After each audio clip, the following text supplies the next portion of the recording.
On. Hi, welcome everybody. I'm Richard Dodgson. I hope you're enjoying your afternoon here at Square Meal. So I'm going to talk about the Glamour Women of the Year Awards, but first, just have to plug our competition, which is that I hope you've dropped your business card into the bowl to enter our competition to win the goodie bag on the stage, which I'm not going to lift because it's too heavy and the bag might break. Just giving you a clue. But it's an idea of what we would give to the celebrities at events like this.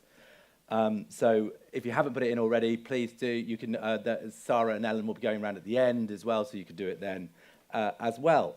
And we'll draw a winner. So brief intro to TimeBased. So we have been going, as of last week, 21 years.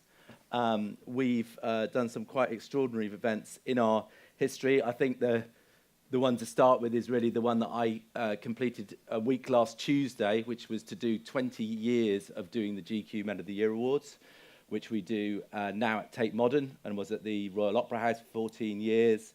And I'm very proud to have been able to run and produce that event for so long and see it grow from a very small event at the Café de Paris in 1998 to a huge media storm at Tate Modern just the other week.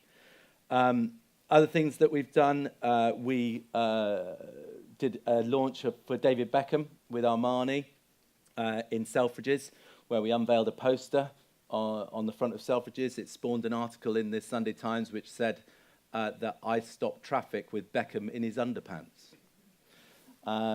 Which is always good. More nude stuff. With the launch of the Saatchi Gallery, the middle one there, with a Spencer's Tunic installation of 160 naked people. I didn't realise that Charles Saatchi had done this deliberately because it's actually illegal to be naked in sight of Parliament. And he thought that was really funny because he got that picture on the front page of the Evening Standard the next day. We also designed and built the houses for Team USA and for Team Jamaica in the London 2012 Games, at the Royal College of Art and up here, and at the O2 down there, which was great because every time Usain Bolt won a race, they'd have a cutaway on the news showing the celebrations in the house, which was really great to see. And then more weird and wonderful stuff was the unveiling of the new Vauxhall Corsa quite a while ago now. I think it was 2006. In this very building, with the Corsa being flown along the Thames underneath a helicopter, and Sean Paul, bizarrely, it was a very youth-orientated event. I'm sure that's why we were asked to do it. And Sean Paul performing to a packed house downstairs, his recent concert that he was doing at the time. So we're a creative, experience-driven events company, partly because of our name as well. We're called TimeBased. It comes from time-based art, being that the only premise of time-based art is that it has a beginning and an end. I took that into events and says the only limitation that we have in terms of what we will do is that it has a start and a finish. It's very important that it finishes as well. You just don't want it to go on and on and on. So our focus is on the now. We look at cultural relevance. We're always looking at the latest trends and fashions. We work with fashion a lot, work with luxury goods. And really important as well is to have a really good team behind you. So I've got 19 people that work with me, a really tight-knit team. They're all very experienced. They're culturally aware, all come from different backgrounds, from the theatre, from fashion, from media, from technology. Also we're a big post-Brexit office, so we've got quite a big design department, which is all Spanish and Italian at the moment. So they've all been worried for the last few months, but I think it's all okay now. And we're proud to work with other clients such as Amiga, Vogue, the Vogue Festival we've been doing for 5 years, which was their centenary last year. H&M, M&S, and in property as well, we work with Capco in Covent Garden, Night Dragon, who are doing some fantastic work down on the Greenwich Peninsula. The new buildings and the new districts that we're launching down there, really, really exciting, and a golf range, which we did, and New London Architecture. So on to the Glamour Awards. Glamour attracts some great names. The message, of course, is female empowerment, and it is really quite moving, different to many other award ceremonies where you hear some of the speeches from the women on the stage saying how important it is to acknowledge women in public life. And so that really does come across very well. We have said, some Oscar moments. Terry Hatcher, she broke down in tears when she was awarded her honour, which was maybe a little bit extreme. And then when she came back 2 years later, she did it again. So I was quite shocked to see that. It does create a big platform for advertisers to support the magazine, and obviously that drives revenue into Glamour, and it's become a crucial date in their calendar.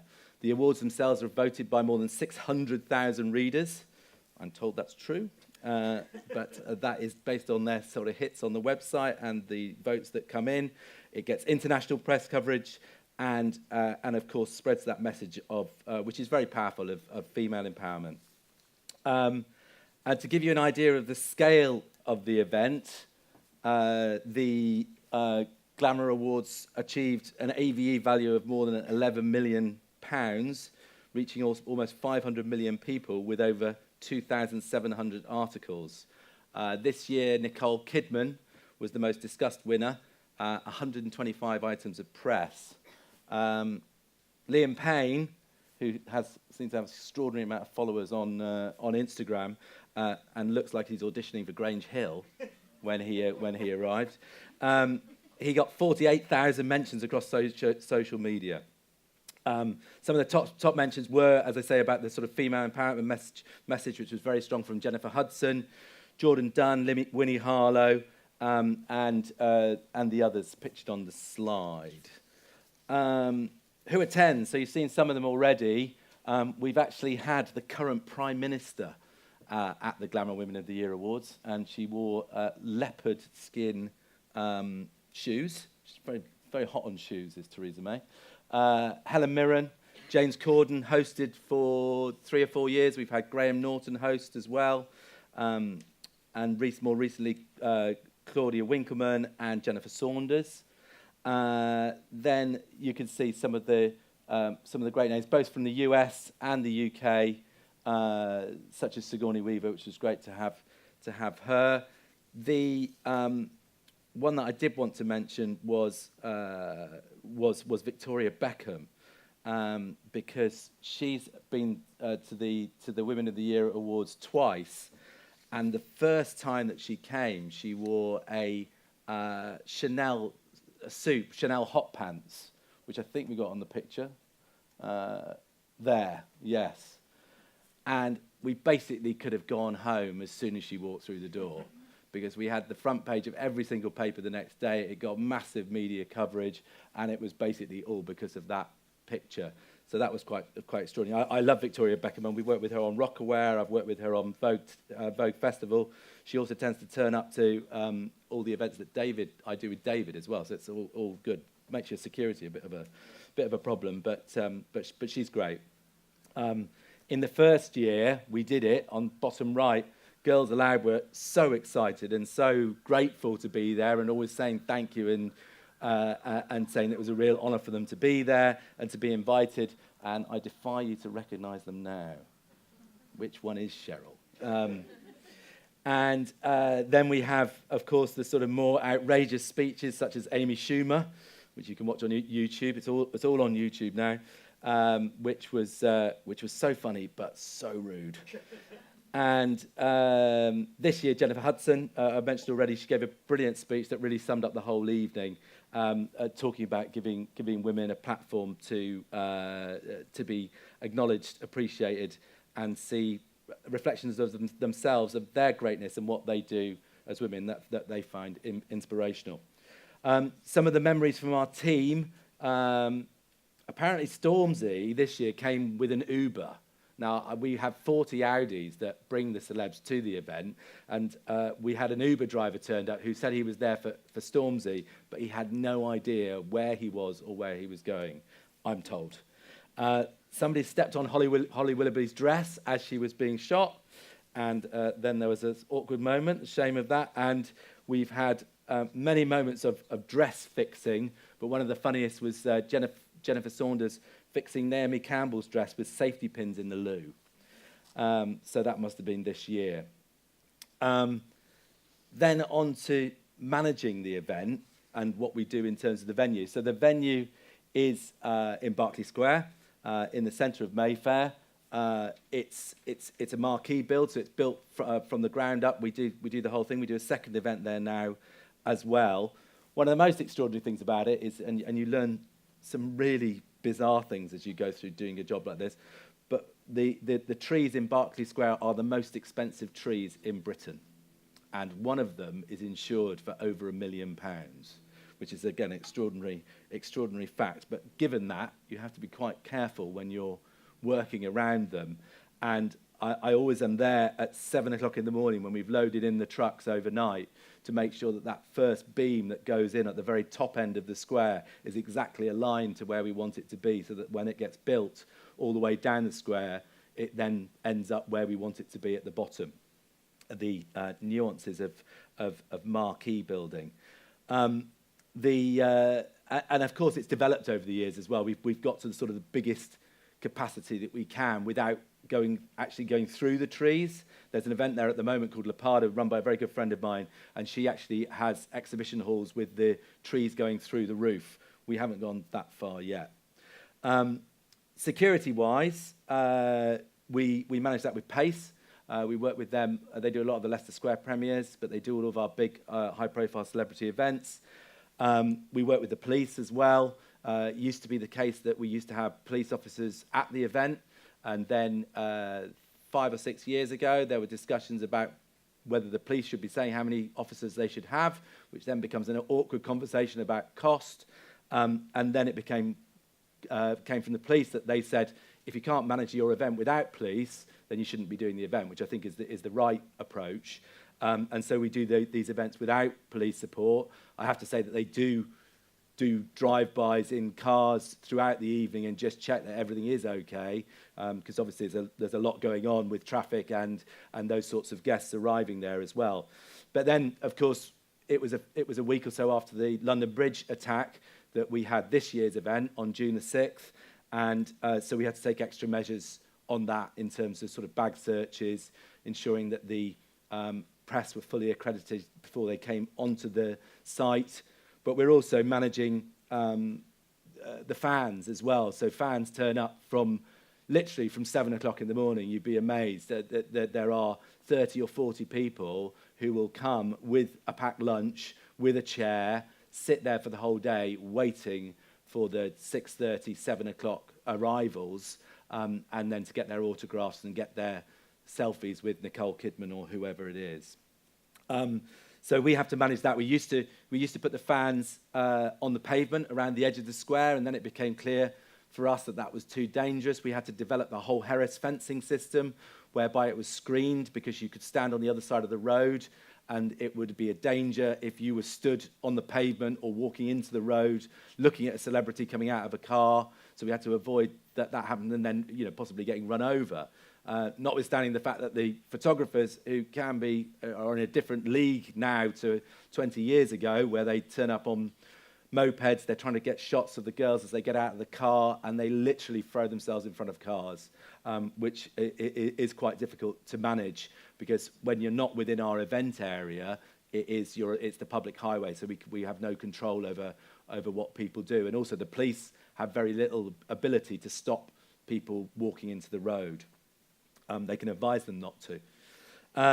Then we also have to manage the celebs and all their different requirements as they come in and out within the site, and also some who don't want to do the red carpet, so we have to bring them in through a side door, or even worse, if they're really drunk, you have to get them out by a side door so that they don't see the press on the way out, because you've seen all those shots in the papers where the celebrity in the back of the car looking rather worse for wear. Who we work with, so Westminster Council, very closely to ensure that we satisfy their requirements in terms of managing the square, in terms of looking after the residents, in terms of building in a very tricky environment. We observe quiet working hours. However, because the park is open to the public from 8 a.m. to 8 p.m., that means that we have to load in and out outside of those hours. And so we have to be very careful when we're loading into the site. Generally, there's a lot going on around there anyway, so the noise isn't too much of a problem.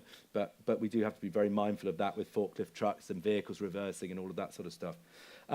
Some of the companies we work with, so the Marquees is Neptunus, who we've worked with for a few years now, and they also did Vogue for us, who are fantastic, really top-end marquee suppliers. Sound, Orbital, who we've worked for pretty much all of the 20 years because they're just so fantastic at doing sound in unusual spaces. Lighting is Storm, video, Smart AV, Set Build, Diagon, the power is EMF. Takeoff, Seamless, those are the big suppliers. The caterers, Bubble Food. And then my favourite one, who is Dave from Watkins Hire, which is the air conditioning. And he's actually the most important guy to me on the evening, because what we do is that we can subconsciously make people move from room to room by making it colder and hotter. And I love doing that.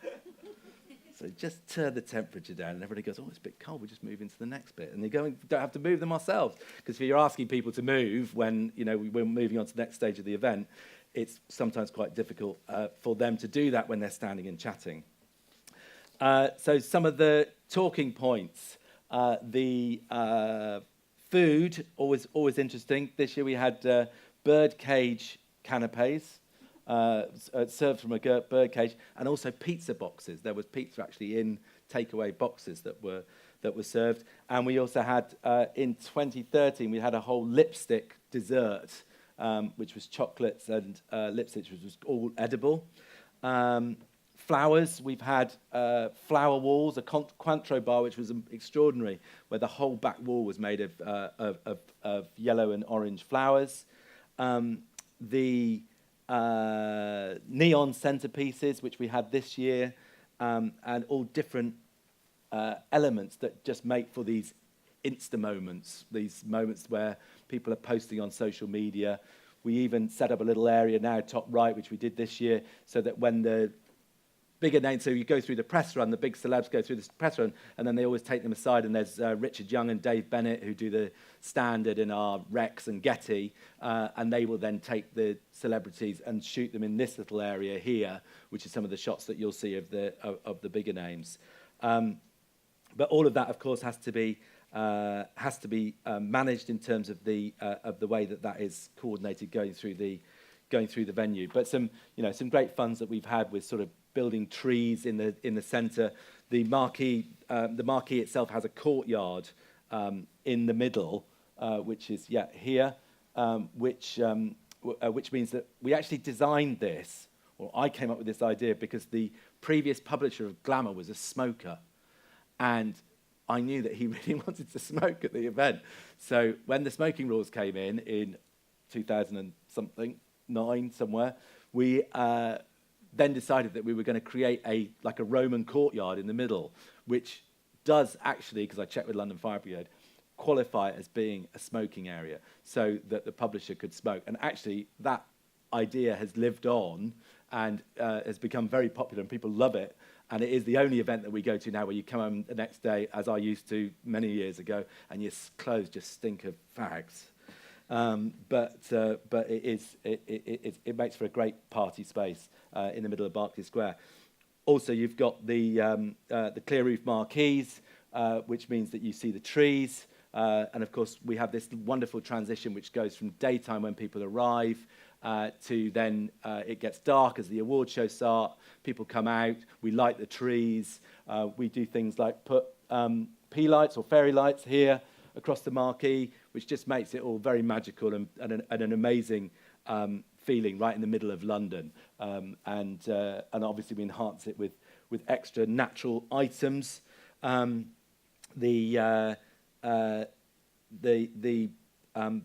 We've had a mirror ball theme one year where we had a huge metallic ball in the centre down right, and a set down there on the right, and we had a mirror ball DJ booth, and all different elements just to make it different, just to make it people who have, often a lot of the guests have been before, especially the advertisers who support Glamour. So you want to make it feel different every year. So we're always changing the carpet colour. We're always changing the backdrops and the sets that the shots get, the celebs get shot against. And we're always changing those sort of Instagram moments so that there's something new every year. Then the night in numbers. The one here that's important to me is that 15 years old. This is one of 6 events now that TimeBased has done for over a decade, award shows and a Christmas party, which we don't actually do apart from this particular one. But we're very proud that we've able to do and produce these events again and again, and the clients keep coming back because you've got to deliver to do that. And then there are some of the other numbers there that give you a flavour of the event. And now I'm on to questions.